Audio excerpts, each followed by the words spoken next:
Hello everybody, this is Tigitar here, and welcome back to Tigaria.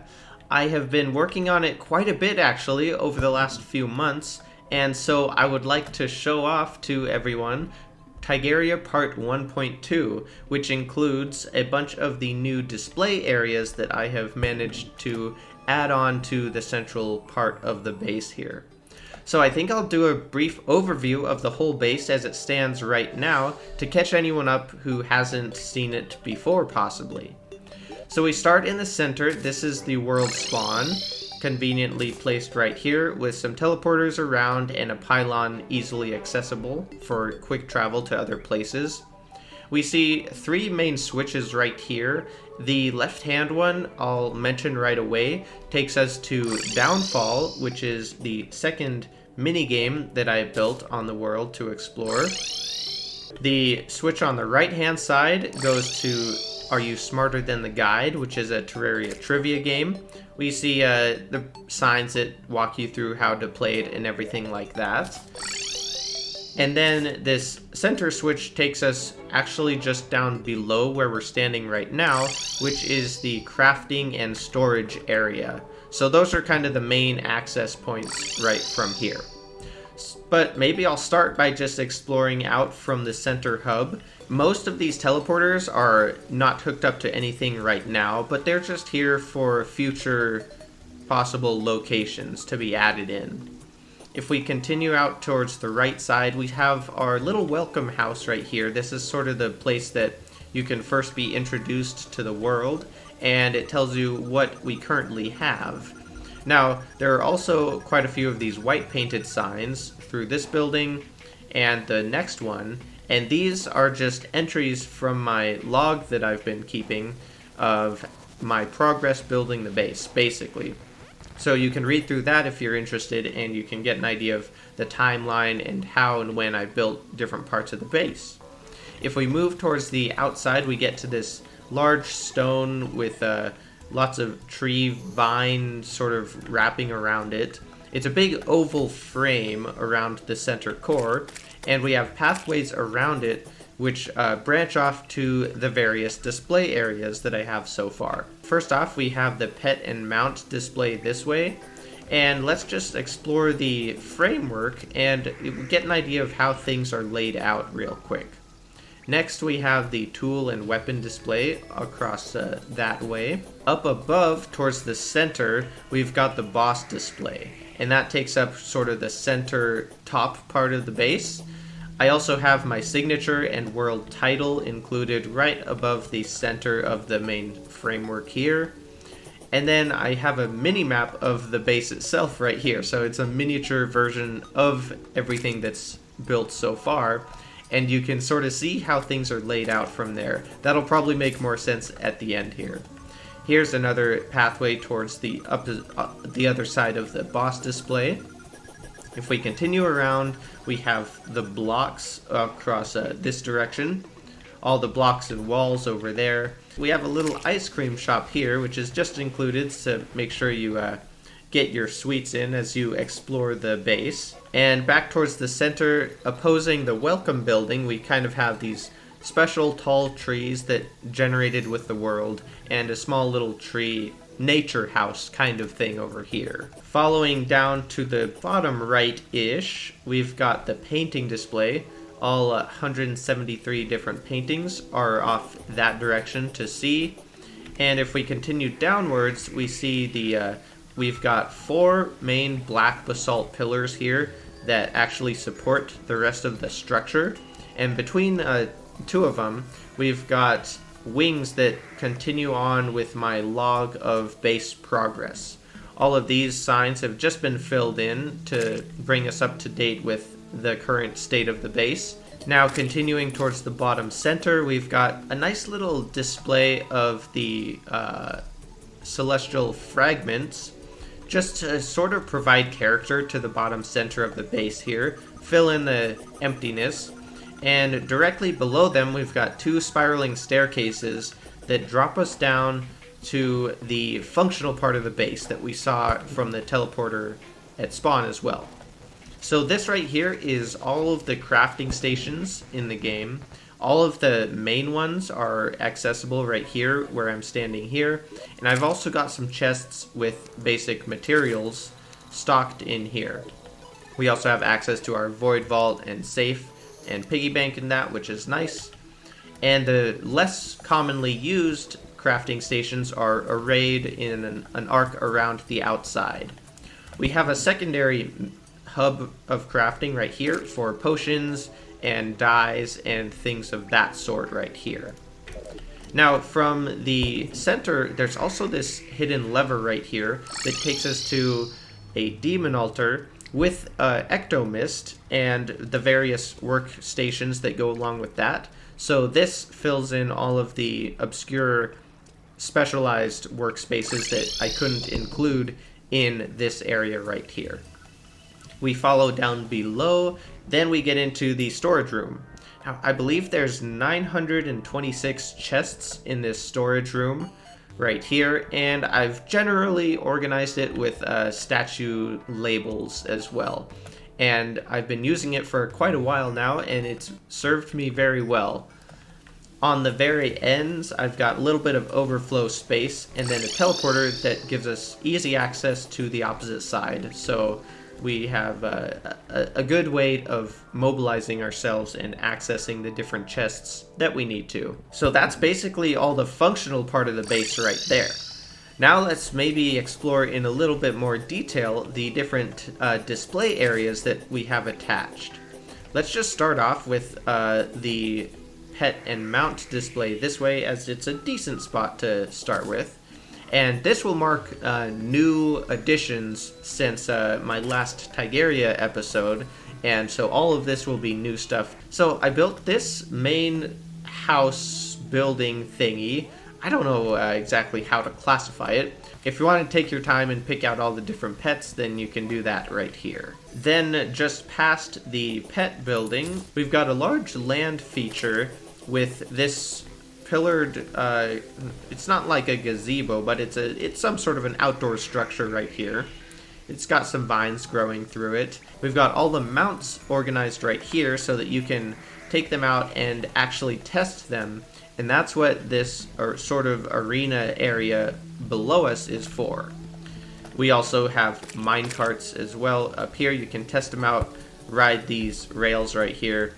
I have plans to potentially in the future continue this rail track around the rest of the base so that you could tour the thing by riding along it. So hopefully I'll be able to include that one day. Let's just take out this goat skull. And this is where you can kind of just run along with any of the basic mounts, go through and see what their speed is like and test out their jumping and stuff like that. So I wanted it to be a little bit interactive here, as well as displaying the items themselves. So not only can you see the different pets, and mounts, I guess, you can also test them out and see how they work for yourself. If we continue past the pet and mount area right here, we actually come to another area similarly themed, which is the critter display. So I've got all 84 different critters displayed around in here. Right here is a teleporter that's an example of in the future I'll have it hooked up so that you can easily travel here from somewhere in the center hub if you don't want to walk past the mount and pet display. But in this first sphere we've got basically all of the general critters. Gem critters all in here, all of the squirrels and bunnies that you can find in the caverns. And lastly, there's a small circle that houses all of the gold critters. This right here is the most valuable part of my whole build, I'm pretty sure. I suppose what we could do is just connect right up above us where we come into the tool and weapon display. Now this is the opposite end, but it's basically a large array of somewhat organized weapons and tools. So I guess this would be the best place to describe the start of it right here. There's a central feature of these this large white and blue tree, which is hard to see during the nighttime here, but it'll light up pretty soon.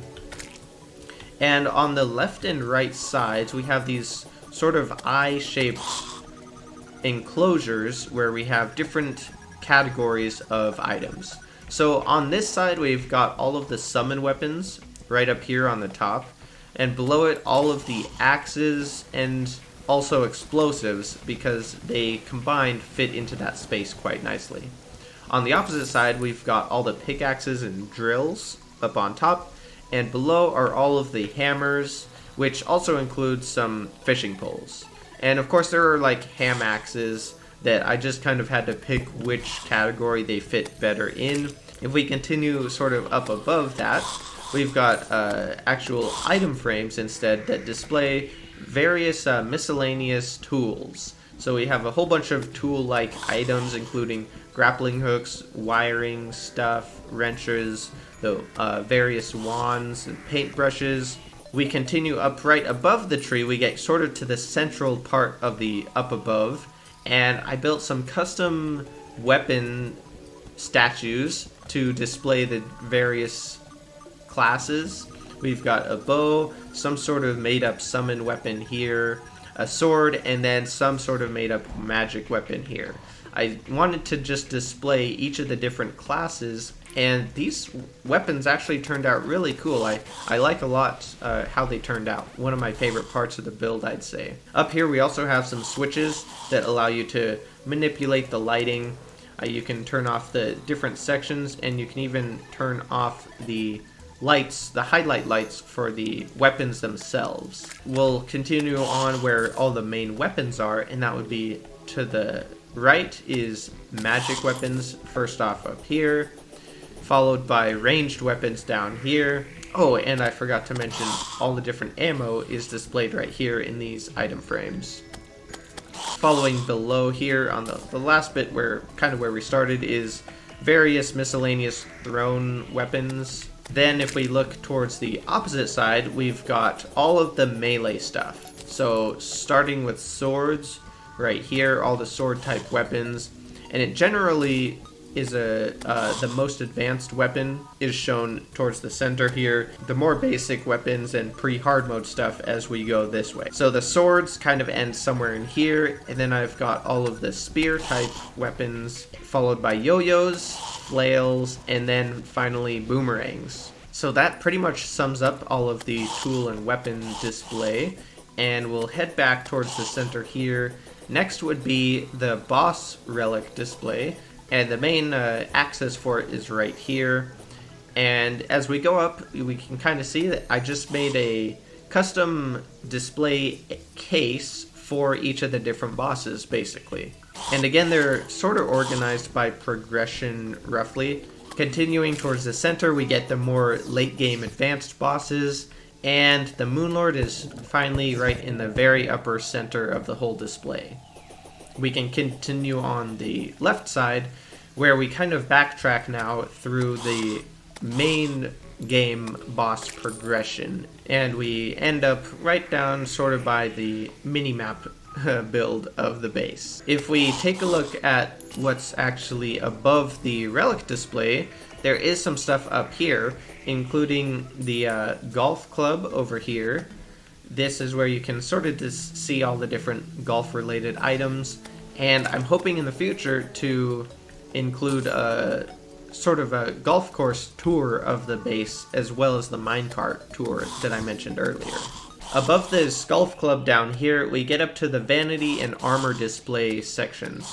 I've also done some pixel art mannequin models of some custom designs that I came up with a while back. But on the left here, we have an array of mannequins displaying all the different vanity sets that you can get in the game.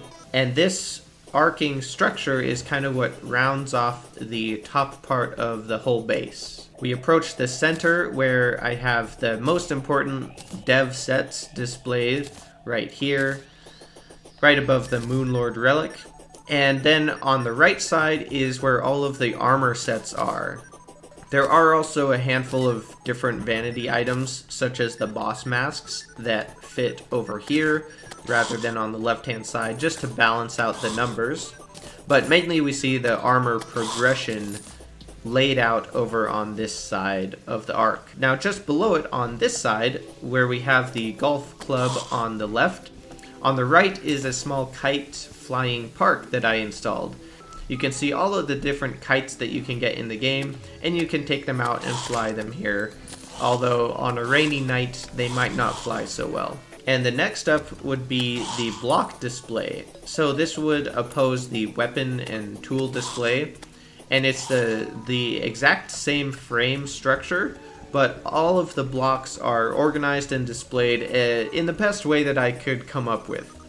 Same thing, we have two eye-shaped displays down below where mostly bricks are organized, but also the different types of wood are included right over here. Like I said, I tried to organize it as best I could, but if you asked me to find where the crimstone was, it would take me a little while to find it. Ah yes, I also have all of the different platforms displayed between this section and the other one just on the left of the tree. And in the center I have a little display that just attributes to blocks themselves, and it also includes the main light switches so you can access the different lighting effects, but also importantly actuators which actuate all of the blocks themselves.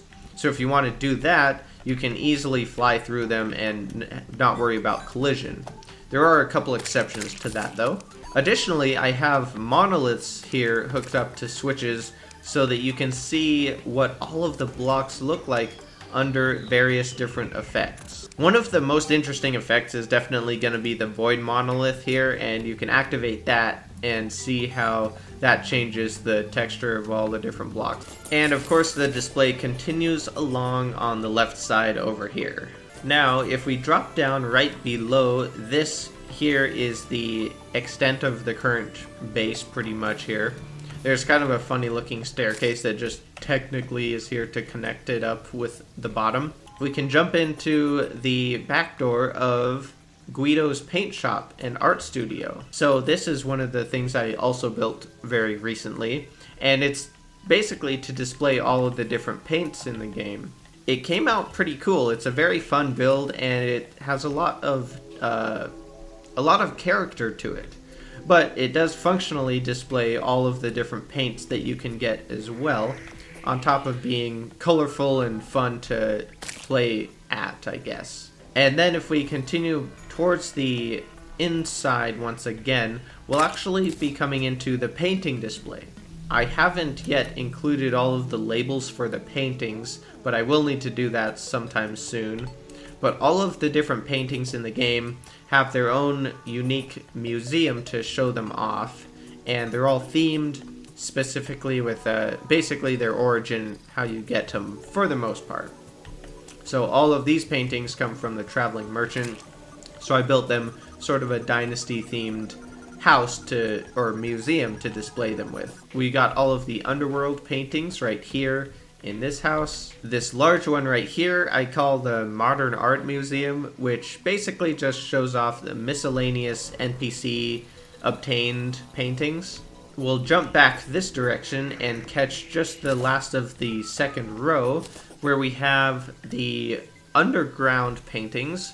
This one is quite large and has a lot of different paintings thanks to all of the new ones that were more recently added in the game. And next to it, the desert paintings. These are some of my favorites. They are really fun to play with, and their museum here turned out pretty cool as well. We have the spooky haunted house museum, where we have the Halloween and solar eclipse themed paintings. And lastly, the dungeon with all the different dungeon paintings right over here. That brings us back to the main support column and the center hub of the base. Now let me open up the map and you can get an idea of how it's all actually laid out here. You can see the shape of everything and how it's connected, and now you kind of maybe have a better idea of the general organization. We can even head back up to the mini map now, and you can compare this to the whole base itself. So that basically covers the center hub and current display areas. Maybe I will go back to the mini games briefly, just to give a little bit of a better view of them. We have the Start to Are You Smarter Than the Guide right here. Like I said, there are signs to introduce you to the game and sort of instruct you on how to proceed with the game itself. This game includes 4 various difficulty categories where you just jump into from each of these little stations right up here. Hopefully I have enough details in the signs that it should be pretty self-explanatory. And just to revisit Downfall, we also have signs that introduce you over here. Downfall actually consists of 4 levels as well, which you'll need to fall through in order to complete. But that pretty much overviews the current state of the world here. I'm happy with the progress that I have made so far, and I'm excited to keep making some big expansions in the future. And if you're curious on some of the world layout here, we've got the Ecto crafting and demon altar located right over here. It's actually pretty close to the base. And then the trivia game is all the way over here, right on the right-hand side of the base. And on the left, we have Downfall, where all of the Falling game is built. Goes all the way to the underworld. I just realized I did forget to mention something. You might notice it on the map here. I call it the Darkstar Void Vault, and you can actually access it pretty easily from the crafting area with this switch. And it's just a large storage system that I installed in the sky because I was overflowing with non-stackable items in my storage room down below. Now that, I think, should wrap it up. That gives you a nice overview of the whole base as it stands right now.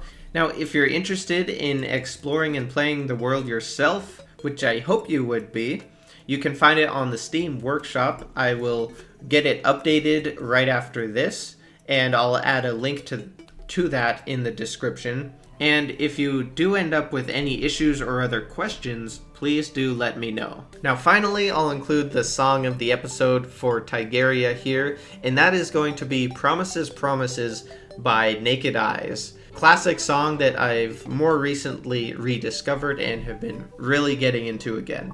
So check that one out if you're interested. And other than that, thank you very much for watching. I hope you enjoyed, and I hope you have an outstanding rest of your day.